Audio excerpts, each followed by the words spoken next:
दोस्तों, एक गांव में अंधे पति पत्नी रहते थे। इनके वहां एक सुंदर बेटा पैदा हुआ, पर वो अंधा नहीं था।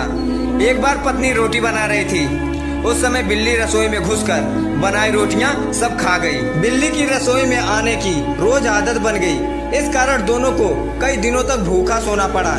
एक दिन किसी प्रकार से मालूम पड़ा कि रोटियां बिल्ली खा जाती हैं।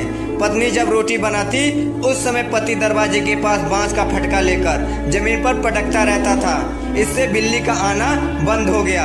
जब लड़का बड़ा हुआ और उसकी शादी हुई, बहू जब पहली बार रोटी बना रही थी तो उसका पति बांस का फटका लेकर बैठ गया और फट फट करने लगा। कई दिन बीत जाने के बाद पत्नी ने उससे पूछा कि तुम रोज रसोई के दरवाजे पर बैठकर बांस का फटका क्यों पीटते हो? पति ने जवाब दिया कि ये हमारे घर की परंपरा है, इसलिए मैं ऐसा कर रहा हूँ। दोस्तों, कहानी का सार यह है कि माँ बाप तो अंधे थे, जो बिल्ली को देख नहीं पाते थे। उनकी मजबूरी थी, इसलिए फटका लगाते थे। पर बेटा तो आँख का अंधा नहीं था, पर दिमाग का अंधा था, इसलिए वह भी वैसा करता था जैसा माँ बाप करते थे।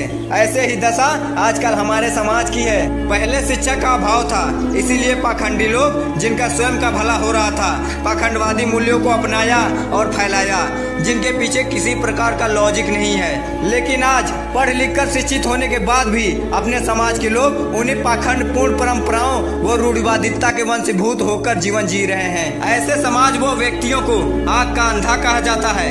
इसीलिए किसी भी परंपरा को सबसे पहले समझो, जानो और सही प्रतीक हो तब मानो, तभी समाज में परिवर्तन होगा, वरना नहीं। जय भीम।